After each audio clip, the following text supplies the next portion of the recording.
ಪೇಷಂಟ್ಗೆ ನೀವೇನಾಗಬೇಕು?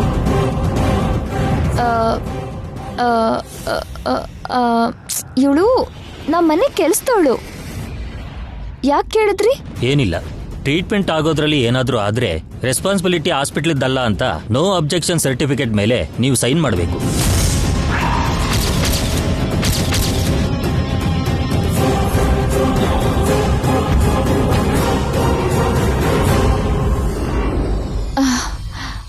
ಪ್ಲೀಸ್ ಹೇಗಾದ್ರೂ ಬಚ್ಸೋಕೆ ಟ್ರೈ ಮಾಡಿ. ಓಕೆ, ಪೇಷಂಟ್ನ ಕರ್ಕೊಬನ್ನಿ.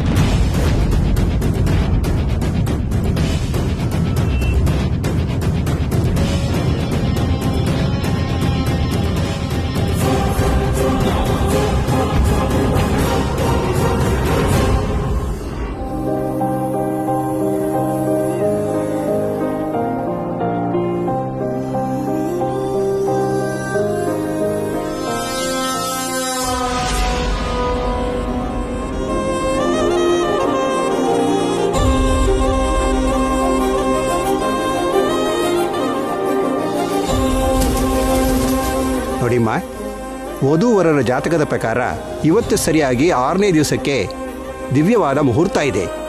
ಆಗಿದ್ರೆ ಆ ಮುಹೂರ್ತನೇ ನಿಶ್ಚಯ ಮಾಡಿ ಪುರೋಹಿತ್ರೆ. ಸರಿನಮ್ಮ. ರೂಪ ಅವ್ರು ಒಂದು ಮಾತು ಹೇಳಿ ನಿರ್ಧಾರ ತಗೊಂಡಿದ್ರೆ ಒಳ್ಳೇದೇನೋ ಅಜ್ಜಿ. ಅಲ್ಲೋಡಿ, ಮಾತಾಡ್ತಿದ್ದ ಹಾಗೆ ಬಂದ್ರು. ನಿಮಗ್ 100 ವರ್ಷ ಆಯ್ಸು ಅತ್ಗೆ. ಬಾಮ್ಮ ಕೂತ್ಕೋ. ಇವಳಿಗೆ 100 ವರ್ಷ.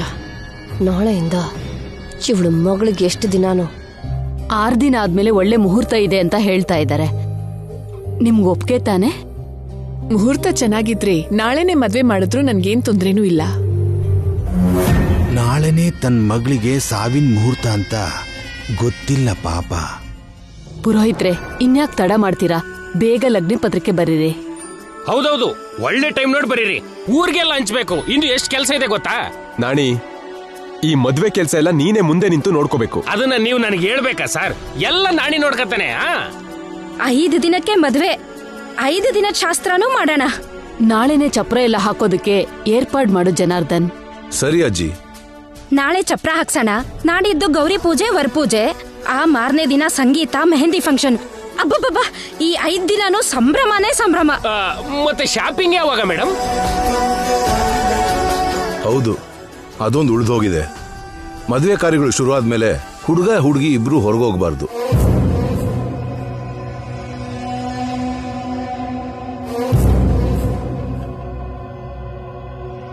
ಹಾಗಾದ್ರೆ ಶಾಪಿಂಗ್ ಮಾಡೋದಾದ್ರೆ ಇವತ್ತೇ ಮಾಡೋಣ.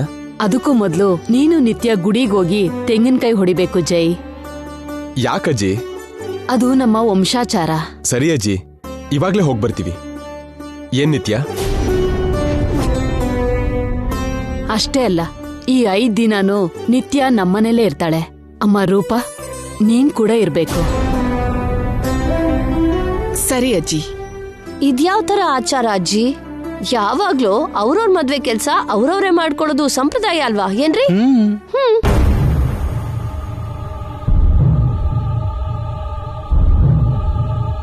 ಇವರಿಬ್ರು ಜಾತಕದ ಪ್ರಕಾರ ಬೇರೆ ಬೇರೆಯಾಗಿ ಮಾಡಬಾರ್ದು ಅಂತ ಪುರೋಹಿತರು ಹೇಳಿದ್ದಾರೆ. ಹೌದಮ್ಮ, ಮದುವೆ ಕಾರ್ಯ ಎಲ್ಲ ವಧುವರರು ಎಲ್ಲ ಸೇರಿ ಒಂದೇ ಕಡೆ ಜಾತಕದ ಪ್ರಕಾರ ಮಾಡೋದು ಶ್ರೇಯಸ್ಸಮ್ಮ. ತಗೊಳ್ಳಿಮ್ಮ ಲಗ್ನ ಪತ್ರಿಕೆ. ಜನಾರ್ದನ್ ತಗೋ. ಸರಿ ಅಜ್ಜಿ. ಮತ್ತೆ ನಾನು ಹೋಗಿ ಬರ್ತೀನಮ್ಮ. ಪುರೋಹಿತ್ರೆ, ನಾಳೆ ಚಪ್ರ ಹಾಕೋ ಶಾಸ್ತ್ರ ಇದೆ, ಮರೀದೆ ಬರ್ಬೇಕು. ತಪ್ಪದೇ ಬರ್ತೀನಮ್ಮ. ಬರ್ತೀನಮ್ಮ. ಸರಿ ಅಜ್ಜಿ, ಈಗ ನಾವು ಗುಡಿಗೆ ಹೋಗಿ ಬರ್ತೀವಿ. ಹೀಗೆ ಹೋಗ್ತೀರಾ? ಡ್ರೆಸ್ ಚೇಂಜ್ ಮಾಡ್ಕೊಂಡು ಹೋಗಿ. ಸರಿ, ನಾನು ಹೊರಡ್ತೀನಿ ಅಜ್ಜಿ. ಅದೇನತ್ಗೆ 5 ದಿನ ಇಲ್ಲೇ ಇರ್ಬೇಕಲ್ವಾ? ಡ್ರೆಸ್ ಏನೋ ತಂದಿಲ್ವಲ್ಲ, ಮನೆಗೆ ಹೋಗಿ ಬರ್ತೀನಿ. ಓಕೆ ಆಂಟಿ, ಶಾಪಿಂಗ್ ಕೂಡ ಹೋಗ್ಬೇಕಲ್ವಾ? ನಾನ್ ಬಂದು ನಿಮ್ಮನ್ನ ಪಿಕಪ್ ಮಾಡ್ತೀನಿ. ಓಕೆ ಜೈ, ಬರ್ತೀನಿ ಅಜ್ಜಿ. ಓಕೆ ಮಾಮ, 1 ನಿಮಿಷ. ಏನು ನಿತ್ಯ? ನಿನ್ನ ಹತ್ರ ಮಾತಾಡ್ಬೇಕು. ಈಗ್ಯಾಕ್ ನಿತ್ಯ? ದೇವಸ್ಥಾನಕ್ಕೆ ಹೋಗ್ಬೇಕು, ಶಾಪಿಂಗ್ ಹೋಗ್ಬೇಕು, ನಮಗ್ ಟೈಮ್ ಇಲ್ಲ. ಆಮೇಲೆ ಮಾತಾಡು. ನೀವು ಹೊರಡಿ ಆಂಟಿ. ನಮ್ಮ ಅಮ್ಮನ ಬಗ್ಗೆ ಕೇಳೋಣ ಅಂದ್ರೆ ಆ ಅವಕಾಶನೇ ಸಿಗ್ತಾ ಇಲ್ಲ. ಬಾ ನಿತ್ಯ, ಬೇಗ ರೆಡಿಯಾಗು, ಟೆಂಪಲ್ಗೆ ಹೋಗ್ಬೇಕು. ಕಲ್ಪನಾ, ಈ ಲಗ್ನ ಪತ್ರಿಕೆ ದೇವ್ರ ಮುಂದೆ ಇಟ್ಟು ನಾಣೆ ಕೊಡು, ಪ್ರಿಂಟಿಂಗ್ ಹೋಗಿ ಬರ್ಲಿ. ಬೇಗ ದೇವ್ರ ಮುಂದಿಟ್ಟು ತಗೊಂಡ್ ಬನ್ನಿ ಮೇಡಮ್, ಅಷ್ಟಲ್ಲಿ ಬೇರೆ ಕೆಲಸ ಮುಗಿಸ್ ಬರ್ತೀನಿ. ಈ ಟೈಮ್ ತುಂಬಾ ಟ್ರಾಫಿಕ್ ಇರುತ್ತೆ.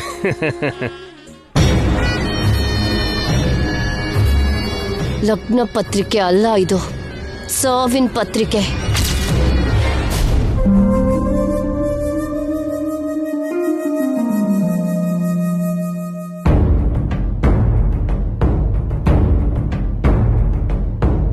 ಮನೆಗ್ ಬಂದಾಗ ಗಂಗಾ ಯಾಕೆ ಸ್ಟೋರ್ ರೂಮ್ ಕಡೆಗೆ ಹಾಗೆ ನೋಡ್ತಿದ್ಲು? ಯಾಕೆ ಒಳಗಡೆ ಹೋಗ್ತೀನಿ ಅಂದ್ಲು? ನಿತ್ಯ ನಿತ್ಯ ಇವಳೆಲ್ಲಿಗೆ ಹೋದ್ಲು?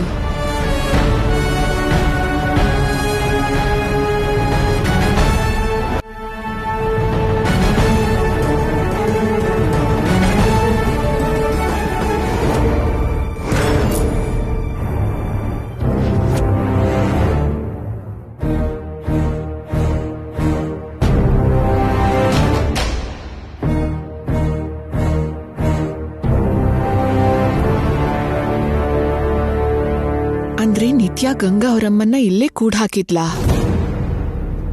ಈ ರೂಮಿಂದ ಬಂದಂತ ಸೌಂಡ್ಸ್, ಕೆರೋಸಿನ್ ಎಲ್ಲ ಅವಳ ಕೆಲ್ಸನಾ? ನಿತ್ಯ ಈ ವಿಷಯ ನನ್ಗ್ಯಾಕೆ ಹೇಳಲಿಲ್ಲ? ಅವಳನ್ನ ಮತ್ತೆ ಎಲ್ಲಿ ಕರ್ಕೊಂಡು ಹೋಗಿರ್ತಾಳೆ?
ಅಹಂಕಾರಿ ಗಂಡ್ಸು, ಕೈಲಾಗ್ದೇ ಇರೋ ಗಂಡ, ತಾಳಿ ಬೆಲೆ ಭಾಷಣ ಮಾಡಿ ಹೆಣ್ಣಿನ ಬೆಲೆ ಗೊತ್ತಿಲ್ದೇ ಇರೋ ಮೂರ್ಖ. ನಾನು ಸ್ಪರ್ಧೆಗ್ ಬಿದ್ರೆ ಇವನು ಪೌರುಷಕ್ ಬಿದ್ದ. ಸಂಪಾದನೆ ಮಾಡಕ್ಕಾಗ್ದೇ ಇರೋನ್ಗೆ ಸಂಸಾರ ಮಾತ್ರ ಯಾಕೆ? ನನ್ ಎದೆ ಮೇಲಿರೋ ತಾಳಿ ಹಾಗೆ ಈ ಭೂಮಿ ಮೇಲೆ ಎಲ್ಲೋ ಒಂದ್ ಕಡೆ ಭಾರವಾಗಿ ಇದ್ದೇ ಇರ್ತಾನೆ. ಬದುಕೋದು ಕೈಲಾಗ್ದೇ ಇರೋ ಪರಾನ್ನ ಜೀವಿ.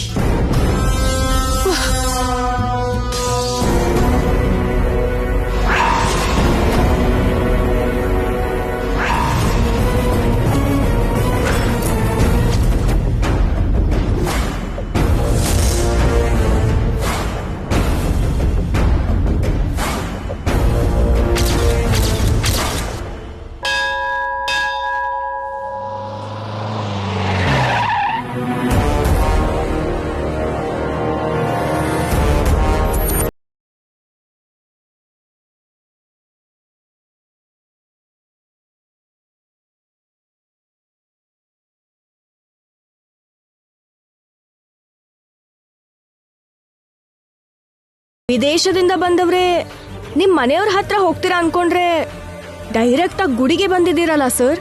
ನನ್ನ ಮನೆಯವ್ರನ್ನ ತೋರಿಸು ಅಂತ ದೇವ್ರನ್ನ ಸಹಾಯ ಕೇಳೋಕ್ ಬಂದಿದ್ದೀನಿ. ಅರ್ಥ ಆಗ್ಲಿಲ್ಲ ಸರ್. ಇಬ್ರನ್ನ ಬಿಟ್ರೆ ಈ ಪ್ರಪಂಚದಲ್ಲಿ ನನ್ನ ಸ್ವಂತದವರು ಅಂತ ಯಾರೂ ಇಲ್ಲಮ್ಮ. ಆ ಇಬ್ರನ್ನ ಈ ದೇಶನ ಬಿಟ್ಟು 20 ವರ್ಷದ ಹಿಂದೆ ವಿದೇಶಕ್ಕೆ ಹೋದೆ. ಈಗ ಆ ಇಬ್ರಿಗೋಸ್ಕರನೇ ತಿರುಗಿ ಬಂದೆ. ಇಲ್ಲಿ ಅವರೆಲ್ಲಿದ್ದಾರೋ ಹುಡುಕ್ಬೇಕು. ಯಾರ್ ಸರ್ ಅವರಿಬ್ರು? ಒಬ್ಳು ನನ್ನ ಮಗಳು, ಇನ್ನು ಹೆಸರು ಕೂಡ ಇಡದೇ ಇರೋ 2 ವರ್ಷ ವಯಸ್ಸಿನ ಮಗು. ಇನ್ನೊಬ್ರು ಆ ಮಗುನ ಬೆಳೆಸಿ ದೊಡ್ಡವಳಾಗಿ ಮಾಡುವಂತ ನಾನು ಭಾರ ಹೊರಿಸಿ ಹೋಗಿರೋ ನನ್ನ ಕಡೆಯವರು.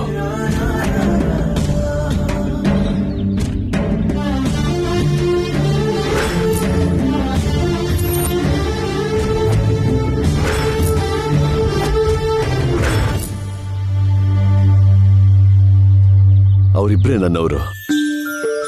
ನನ್ನ ಮಗಳೇ ನನ್ನ ಪ್ರಾಣ, ನನ್ನ ಪ್ರಪಂಚ. ನನ್ನ ಇಷ್ಟು ವರ್ಷದ ಹೋರಾಟ ಅವರಿಗೋಸ್ಕರನೇ. ನಾನು ಯುದ್ಧ ಮಾಡಿ ಗೆದ್ದು ಬಂದಿದ್ದು ಅವಳಿಗಾಗೆ. ನನ್ನ ಕಣ್ಣು ರೆಪ್ಪೆ ಹಾಗಿದ್ದ ನನ್ನ ಮಗು ಚಿತ್ರ ಇನ್ನೂ ನನ್ನ ಕಣ್ಮುಂದೆ ಬರ್ತಾನೆ ಇರುತ್ತೆ.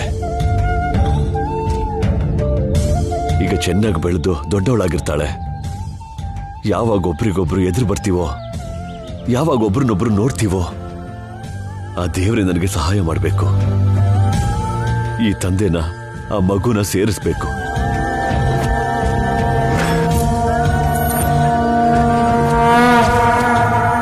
ದೇವರ ಆಶೀರ್ವಾದ ತಗೊಂಡು ತುಳಸಿ ಮತ್ತೆ ನನ್ನ ಮಗಳು ಎಲ್ಲಿದ್ದಾರೋ ಹುಡುಕೋಕ್ ಶುರು ಮಾಡಬೇಕು. ಎಲ್ಲೇ ಇದ್ರೂ ನನ್ನ ಮಗುನ ನಾನು ಬೇಗ ಹುಡುಕ್ಬೇಕು. ಸದ್ಯದಲ್ಲೇ ನನ್ನ ಮಗಳು ಸಿಗ್ತಾಳೆ ಅನ್ನೋ ನಂಬಿಕೆ ನನಗಿದೆ.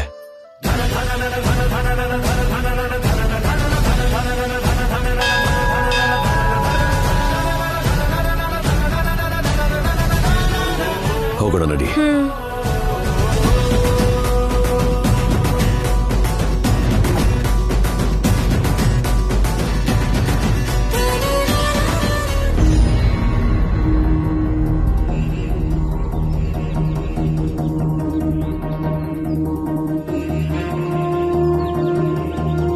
ಸ್ವಾಮಿ, ನಮ್ಮಮ್ಮ ಎಲ್ಲಿದ್ದಾಳೋ ಹೇಗಿದ್ದಾಳೋ ಗೊತ್ತಾಗದೆ ಭಯ ಆಗ್ತಿದ್ದೆ. ನಾನು ನಂಬಿರೋ ರೂಪಾ ಮೇಡಮ್ ಅಮ್ಮವರು ನನ್ನ ನಂಬದೆ ನಮ್ಮಮ್ಮನ್ನ ಬಚ್ಚಿಟ್ಟು ನನಗೆ ತೊಂದರೆ ಕೊಡ್ತಿದ್ದಾರೆ. ಜೈ ಸರ್ ಅವ್ರ ಮನೇಲಿ ನಾನು ಯಾಕಿರ್ಬೇಕೋ ಹೇಳ್ತಿಲ್ಲ. ನಂಗೇನೂ ಅರ್ಥ ಆಗ್ತಿಲ್ಲ ಸ್ವಾಮಿ. ನಮ್ಮೂರಲ್ಲಿ ನಮ್ಮಮ್ಮನ ಜೊತೆ ಆರಾಮಾಗಿರೋಣ ಅಂದ್ಕೊಂಡ್ರೆ ಮತ್ತೆ ಪದ್ಮ ವ್ಯೂಹಕ್ಕೆ ಬಂದು ಬಿದ್ದಿದ್ದೀನಿ. ನೀನೇ ನನ್ನ ಕಾಪಾಡಬೇಕು ಸ್ವಾಮಿ. ಈ ಕಷ್ಟದಿಂದ ನೀನೇ ನನ್ನ ಕಾಪಾಡಬೇಕು.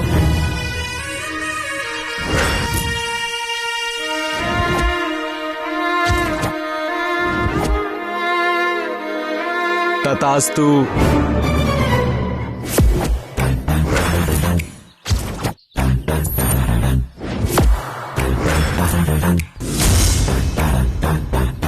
ತಥಾಸ್ತು ಏನು? ನೀನ್ ಬೇಡ್ಕೊಂಡಿದ್ದು ಈಡೇರುತ್ತೆ ಅಂತ ಹೇಳ್ತಿದ್ದೀನಿ. ನೀವೇನಾದ್ರೂ ದೇವ್ರಾ? ಹೀಗೆ ದೇವ್ರಿಗೆ ಅಡ್ಡ ನಿಂತಿದ್ದೀರಲ್ಲ. ನಾನ್ ದೇವ್ರೆ, ನಿನ್ ಪತಿ ದೇವ್ರು. ನಿನ್ಗೂ ನನ್ಗೂ ಮಧ್ಯ ಈ ದೇವ್ರ ಯಾಕೆ ಅಡ್ಡ ಅಂತ ನಾನ್ ಬಂದ್ ಅಡ್ಡ ನಿಂತಿದ್ದೀನಿ. ಒಳ್ಳೆ ಕೆಲ್ಸ. ಗುಡಿಲೂ ಕೂಡ ತಲೆ ಹರಟೆನಾ? ಗುಡಿ ಆಗ್ಲಿ ಮನೆ ಆಗ್ಲಿ ಏನೇ ಆಗ್ಲಿ ನಾವು ಗಂಡ ಹೆಂಡ್ತಿನೇ ಅಲ್ವಾ? ನಮ್ಗಿನ್ನೂ ಮದ್ವೆ ಆಗಿಲ್ಲ. ಕಬಡ್ಡಿ ಸ್ಪರ್ಧೆ ನಡೆದಾಗ್ಲೇ ನಮ್ ಮದ್ವೆ ಆಗೋಯ್ತು. ಅದು ಮದ್ವೆ ಅಲ್ಲ. 3 ಗಂಟೆ ಹಾಕಿದೀನಿ, ಹೂವಿನ ಹಾರನೂ ಹಾಕಿದೀನಿ, 7 ಹೆಜ್ಜೆ ಕೂಡ ನಡೆದಿದೀವಿ, ಒಂದೇ ಬೆಡ್ ಮೇಲೆ ಕೂಡ ಮಲಗಿದೀವಿ, ಹಗ್ಗು ಕಿಸ್ಸು ಕೊಟ್ಟಾಯ್ತು. ಇನ್ನೂ ಮದ್ವೆ ಆಗಿಲ್ಲ ಅಂತ ಹೇಳ್ತಿದ್ಯಾ? ಅಯ್ಯೋ ದೇವ್ರೆ, ನಿಮ್ಗೆ ಸ್ವಲ್ಪನೂ ಬುದ್ಧಿ ಇಲ್ಲ. ಎಲ್ಲಿ ಏನ್ ಮಾತಾಡ್ಬೇಕು ತಿಳಿಯಲ್ವಾ ನಿಮ್ಗೆ? ಕೆನ್ನೆ ಹೊಡ್ಕೊಳ್ಳಿ. ಅದೇನೋ ನೀನೇ ಮಾಡು. ನಾನ್ ಹೊಡೆದ್ರೆ ಚಟ್ಪಟಕ್ಕಂತ ಸೌಂಡ್ ಬರುತ್ತೆ. ಬೇಡ ಬಿಡು. ಇನ್ನೇನು? ಪುರೋಹಿತ್ರೆ, ಹೇಳಮ್ಮ. ಅರ್ಚನೆನಾ ಅಭಿಷೇಕನ? ಎರಡೂ ಮಾಡಿ. ಹೆಸರು ಹೇಳಿ. ಸೂರ್ಯ ವಂಶದ ಜೈಸೂರ್ಯ, ನಿತ್ಯ ಜೈಸೂರ್ಯ. ಅದೇನು ನಿತ್ಯ ಶ್ರೀನಿವಾಸ್ ಅಲ್ವಾ?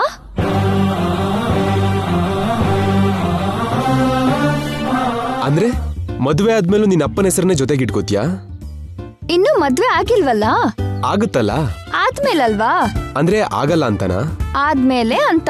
ಇಲ್ಲಿ ನೋಡಿ, ನಿಮ್ ವಾದ ನಿಲ್ಸಿ ಹೆಸರು ಹೇಳಿ. ಇವರು ಜೈ, ನಾನು ನಿತ್ಯ. ಈ ಹೆಸರಲ್ಲೇ ಪೂಜೆ ಮಾಡಿ. ಅಷ್ಟರಲ್ಲಿ ನಾನು ಪ್ರದಕ್ಷಿಣೆ ಹಾಕಿ ಬರ್ತೀನಿ. ಹಾಗೆ ಆಗ್ಲಮ್ಮ.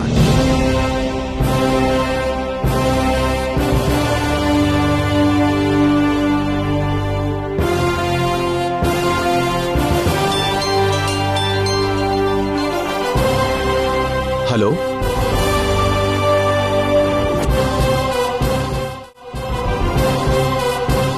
ಅರ್ಚಕ್ರೆ. ಹೇಳಿ ಸ್ವಾಮಿ. ಪೂಜೆ ಮಾಡಬೇಕು. ಯಾವ ಪೂಜೆ ಮಾಡಬೇಕು? ನನ್ನ ಮಗಳು ಸಿಗ್ಲಿ ಅಂತ ಪೂಜೆ ಮಾಡಬೇಕು. ನಿಮ್ಮ ಮಗಳು ಕಳೆದೋಗಿದ್ದಾರಾ? ಅವಳು ಚಿಕ್ಕವಳಿದ್ದಾಗಲೇ ನಾನು ದೂರ ಹೋದೆ. ಈಗ ಮತ್ತೆ ಹುಡ್ಕೊಂಡು ಬಂದಿದ್ದೀನಿ.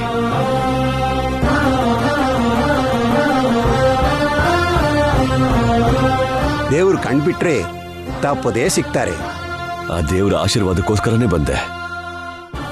ನನ್ನ ಮಗಳು ನನಗೆ ಬೇಗ ಸಿಗ್ಲಿ ಅಂತ ಪೂಜೆ ಮಾಡಿ.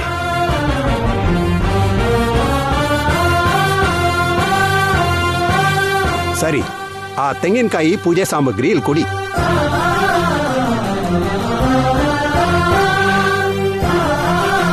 ನಿಮ್ಮ ತೆಂಗಿನಕಾಯಿ ಇಲ್ಲಿ ಇಡ್ತೀನಿ. ಮೊದಲು ಅವ್ರ ಪೂಜೆ ಮುಗಿಸಿ ಆಮೇಲೆ ನಿಮ್ಮ ಪೂಜೆ ಮಾಡ್ತೀನಿ. ಸರಿ ಸ್ವಾಮಿ. ಓಂ ಗಣಾನಾನ್ತ್ವಾ ಗಣಪತಿಗಂ ಭವಾಮಹೇ ಕವಿಂ ಕವೀನಾಮವೋಷ್ಟ್ರವಸ್ತಮಂ.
ಫೋಟೋ ಏನಾಯ್ತು?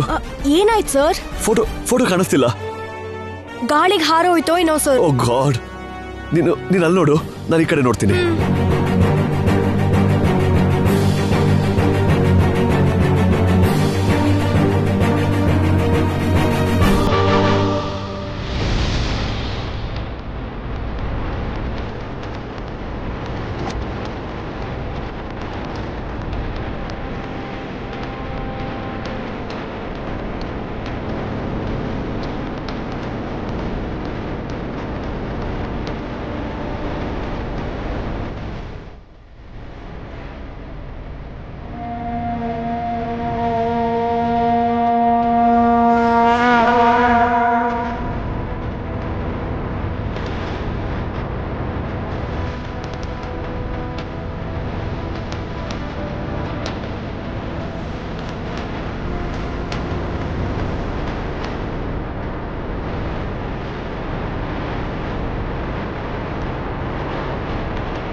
ಓಕೆ, ಫೋಟೋ ಸಿಕ್ತಾ?